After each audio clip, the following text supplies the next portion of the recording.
My dear students, Assalamu alaikum. I hope you all will be fine by the grace of Almighty Allah. Our topic is on killing a tree. It is a poem written by Giv Patil. It is part second of the poem. प्यारे बच्चों, इस poem को हमने कल शुरू किया है on killing a tree, जिसका नाम है। इसका पार्ट सेकंड हम आज पढ़ने जा रहे हैं। और इसका जो ऑथर है, इसका जो पोइट है, वो गिव पाटिल है, इंडियन ऑथर है।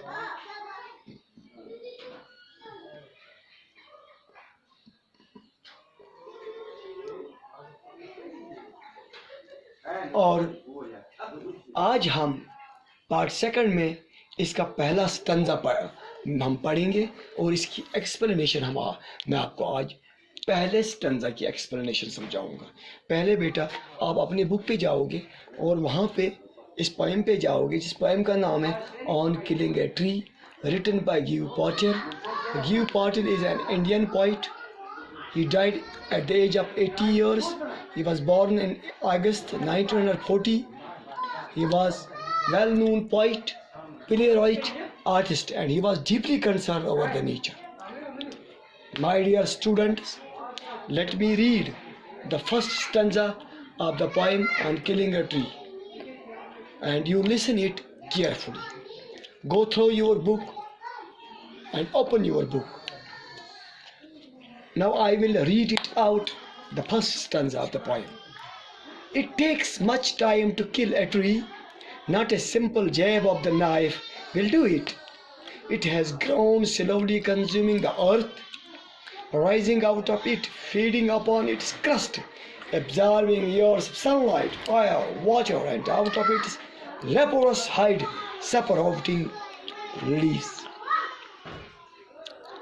My dear students, if we will go through the explanation, the simple explanation of this is that it takes much time to kill a tree.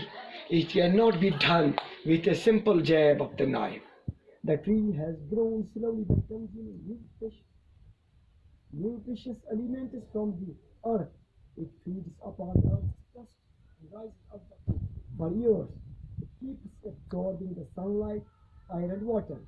Leaves sprout out of its hide, which looks as if stricken with leprosy. All the descriptions given by the poet paint the tree as a parasite and an ugly growth. The tree consumes the earth. It eats up the earth's nutrition elements. It feeds upon the earth's crust.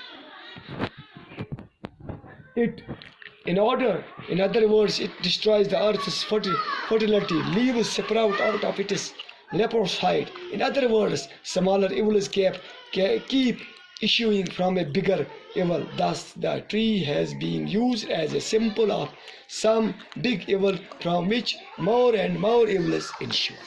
My dear students, यहाँ पे मैं आपको आपकी mother tongue में समझाना चाहता हूँ। यहाँ पे जो है, इस ट्री को एक इंसान के साथ कंपेयर किया गया है। अगर हमें इंसान के अंदर बुराई को उखाड़ना है, बुराई को ख़त्म करना है, तो हमें उसकी जड़ पे जाना है, उसके सोर्स पे जाना है। इसी तरह हम इस प्लांट को, इस ट्री को इजीली किल नहीं कर सकते, क्योंकि इसको साल साल बड़ा होने में लगे हैं। इसने आया अर्थ से, आसमान से, एनवायरनमेंट से सनलाइट, एयर और ज़मीन से वाटर और न्यूट्रिएंट्स हासिल किए हैं अपनी ग्रोथ में। It is not easy job to kill a tree. Yeah, we can say the simple jab of a knife cannot kill the tree. तो यहाँ पे बेटा मैं आपको ये समझाना चाहता हूँ कि हम एक तेज़दार चाकू या हथियार से इस दरख्त को जड़ से नहीं उखाड़ सकते हैं।